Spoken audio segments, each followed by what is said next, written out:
गीता विषयक संगोष्ठी जो विद्यावाचस्पति के रहस्योद्घाटन परक भाष्य है, उस भाष्य के जो रहस्य कांड है उस विषय की चर्चा में मैं अपने वक्तव्य को केंद्रित करूंगा। सर्वोपनिषदो गावो दुग्धा गोपालनंदनः पार्थो वत्सः सुधीर भोक्ता दुग्धम गीतामृतम महत्। सभी उपनिषदों का सार, भारतीय संस्कृति का गौरव ग्रंथ, मानव मात्र का सार्वकालिक कल्याणकारी अनमोल रत्न श्रीमद् भगवद गीता के विषय में जितना वर्णन किया जाए न्यूनातिन्यून ही होगा। संस्कृत वाङ्मय में गीता नाम से अनेक प्रसिद्ध पुस्तक हैं, जैसे श्री राम गीता, देवी गीता, अनु गीता, गुरु गीता आदि। विभिन्न ग्रंथों में गुंफित ये गीताएं भारतीय वाङ्निधि के रत्न रूप हैं। यह सुप्रसिद्ध है कि श्रीमद् भगवद गीता महाभारत के भीष्म पर्व के अध्याय 23 से 40 में उपदिष्ट है। इसके उपदेष्टा भगवान श्री कृष्ण हैं और श्रोता अर्जुन। यह एक विलक्षण ग्रंथ है कि इस गीता का उपदेश कोई गुरुकुल में नहीं दिया गया, युद्ध भूमि में दिया गया है। यह और विशेष चिंतनीय विषय है कि ऐसे समय में भगवान योगेश्वर श्री कृष्ण ने अर्जुन को गीता का उपदेश दिया है। ऐतिहासिक समीक्षकों की अवधारणा है कि श्रीमद् भगवद गीता की प्रसिद्धि का अन्यतम कारण बाद के प्रतिष्ठापक आचार्यों द्वारा प्रस्थानत्रयी के एक आधार स्तंभ के रूप में इसका अंगीकार करना है। जगत गुरु आदि शंकराचार्य ने भारतीय संस्कृति के विकीर्ण मतमतांतरों को अपनी शास्त्रीय परिचर्याओं से एकत्र कर संपूर्ण भारत में अद्वैतवाद को प्रतिष्ठापित किया। इस प्रतिष्ठापना को सुदृढ़ करने के लिए इन्होंने प्रस्थानत्रयी पर शंकर भाष्य लिखा। संभवतः प्रस्थानत्रयी की अवधारणा यहीं से प्रारंभ होती है। इसके 3 आधार स्तंभ होते हैं: उपनिषद, बादरायण का ब्रह्म सूत्र एवं गीता। यहां यह ध्यातव्य है कि आचार्य शंकर ने जहां उपनिषदों में भी केवल 10 उपनिषदों पर ही अपनी लेखनी चलाई, वहीं विभिन्न गीताओं में भी केवल श्रीमद् भगवद गीता विषय पर ही अपना भाष्य लिखा। प्राचीन आचार्यों के बीच प्रस्थानत्रयी पर भाष्य की रचना प्रतिभा प्रकर्ष के परीक्षण के लिए कसौटी मानी जाती थी। इसी श्रृंखला में आचार्यों द्वारा विशिष्टाद्वैत, द्वैत, द्वैताद्वैत, शुद्धाद्वैत आदि वादों की प्रतिष्ठापना हुई।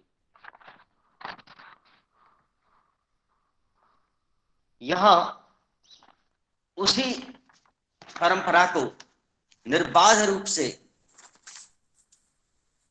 प्रवाहित करते हुए श्री ओझा जी ने प्रस्थानत्रयी पर भाष्य लिखा है, जिसकी चर्चा हम अब करेंगे। संक्षेप में हम गीता प्रवचन की जो प्राचीन परंपरा है उसका हम संक्षिप्त उपस्थापन करते हैं। श्रीमद् भगवद गीता के चतुर्थ अध्याय में श्री कृष्ण ने स्वयं अर्जुन से कहा है कि इमं विवस्वते योगम प्रोक्तवान हम अव्ययम विवस्वान मनवे प्राह मनुरिक्ष्वा कवि ब्रवीत एवं परंपरा प्राप्तम इमं राजर्षयो विदुः स काले नेह महता योगो नष्टः परंतप स एवायं मया तेद्य योगः प्रोक्तः पुरातनः।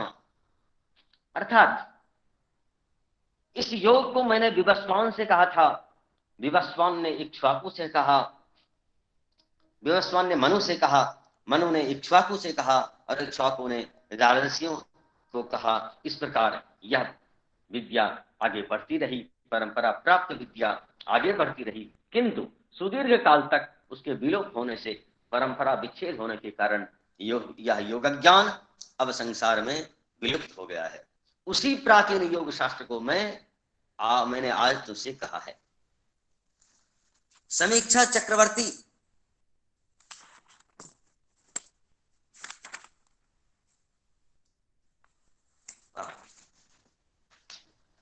तो सर्वप्रथम भगवान ने प्राचीन काल में विवस्वान से कहा, विवस्वान ने मनु से कहा, मनु ने इक्ष्वाकु से कहा, इक्ष्वाकु ने राजर्षियों से कहा इस प्रकार यह परंपरा बहुत दिनों तक चलती रही, फिर विलुप्त हो गई। महाभारत काल में जिस समय श्री कृष्ण अर्जुन को गीता सुना रहे थे, उसी समय वेद व्यास के द्वारा दिए गए योग बल से संजय उसे धृतराष्ट्र को सुना रहे थे। कालांतर में व्यास शिष्य वैशंपायन के द्वारा जन्मेजय को महाभारत सुनाने के क्रम में यह गीता सुनाई गई। उसके बाद नैमिषारण्य में शौनकादि ऋषियों को श्री सूत जी ने सुनाया। इस प्रकार परंपरा से प्राप्त यह गीता पीढ़ी दर पीढ़ी पार करती हुई आज हमारे बीच अक्षुण्ण गया विराजमान है। जहां तक गीता के भाष्य के संबंध में हमें जानकारी मिलती है कि वर्तमान में उपलब्ध सर्वप्रथम गीता पर भाष्य आचार्य शंकर के द्वारा किया गया शंकर भाष्य में उपलब्ध है, जो प्रस्थान के रचना क्रम में उसकी रचना की गई। श्री सूत जी और शंकराचार्य के बीच मध्य कालावधि में भी इसकी टीकाएं व्याख्याएं हुई, जिसका संकेत शंकर भाष्य में केचित अन्य अपरे आदि पदों के उल्लेख से हमें मिलता है, किंतु इस समय हमें वह अप्राप्त है। आज तो इस पर इतना चिंतन मनन हुआ है कि इतनी व्याख्याएं और अनुवाद हुए हैं कि यह विश्वव्यापी मूर्धन्य ग्रंथों के शीर्ष स्थान पर विराजमान है।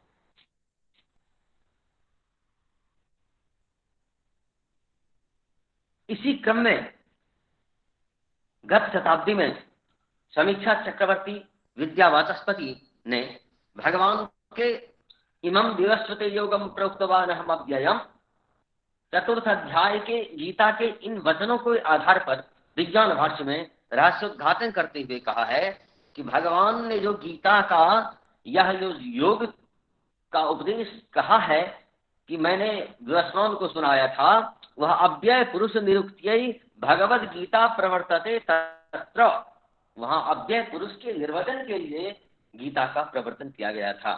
उसका तदुपाय बुद्धि योग प्राप्त्यै विद्याश्चतुर्विधा उक्ता, उसके उपाय बुद्धि योग के प्राप्ति के लिए 4 प्रकार की विद्याएं इस गीता में हैं। धर्मो ज्ञानम वैराग्यम इति चतस्रो विद्या बुद्धयः। इसका पल्लवन हम गीता विषय रहस्य में करेंगे। क्योंकि समय कम है इसलिए हम संक्षेप में ही करेंगे। मैं आशा करता हूं कि स्पष्ट विषय वस्तु हो जाएगी। आज विद्यावाचस्पति श्री ओझा जी के द्वारा इस विज्ञान भाष्य पर चर्चा के क्रम में हम यह अवश्य प्रकाशित करना चाहेंगे कि प्रस्थानत्रयीवाद की प्रतिष्ठापना के लिए जो प्रस्थानत्रयी पर भाष्य का क्रम आद्य शंकराचार्य से प्रारंभ हुआ, जो विद्वानों की प्रतिभा प्रकर्ष की कसौटी मानी जाती थी, उस प्रस्थानत्रयी पर भाष्य की रचना ओझा जी ने भी की। लेकिन इनका क्रम प्राचीन भाष्य की तरह श्लोकानुक्रम से शब्द व्याख्या वाली रचना नहीं होकर विषय विभाग पूर्वक सिद्धांतों के रहस्योद्घाटन परक रचना है। इन्होंने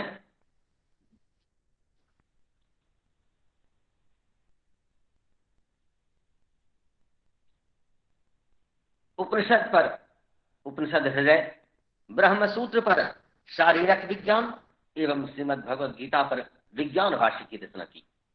इन्होंने भी प्रस्थानत्रयी पर अपनी भाष्य की रचना की। गीता में जो इनके ग्रंथों के अनुशीलन से ज्ञात होता है कि इन्होंने भगवद गीता के अध्याय की जो अंतिम है, अंतिम प्रति अध्याय में लिखा जाता है इति श्रीमद् भगवद गीता सुपनिषद ब्रह्म विद्यायाम शास्त्रे, इस विषय में उन्होंने ध्यान दिया है। इससे पूर्व के व्याख्याकारों ने इस विषय पर प्रकाशन नहीं, उन्होंने ब्रह्म विद्या को लोगों के बीच विज्ञान के लिए ही विज्ञान भाष्य लिखा। उन्होंने कहा कि गीता का वास्तविक प्रतिपाद्य लोगों के उभर कर नहीं आया। वही भाष्य गीता के ऐतिहासिक रूप के प्राधान्य को लेते हैं। प्रतिपाद्य को विज्ञान प्रकाशित करने का प्रयास है कि उनकी ब्रूमोयम तु ये ध्याय विभागा अत्र दर्शिता अत्र गीतायां महाभारत ग्रंथ अनुरोधात् वैज्ञानिकं ब्रह्म कर्मणोः विशिष्य बुद्ध। उन्होंने कहा है कि वैदिकम लोक गीता के है वैदिक विज्ञान, लेकिन लोगों से यह ज्ञान यह गीता विज्ञान उस करेगा। यह गीता विज्ञान लक्ष्य ग्रंथोक्ता की ऐसा ग्रंथों में है, परंतु यह विज्ञान जिसे श्री कृष्ण ने शिष्य द्वितीय जो है उसके कहा जाता है दर्शाते हुए प्रकरण ऐतिहासिक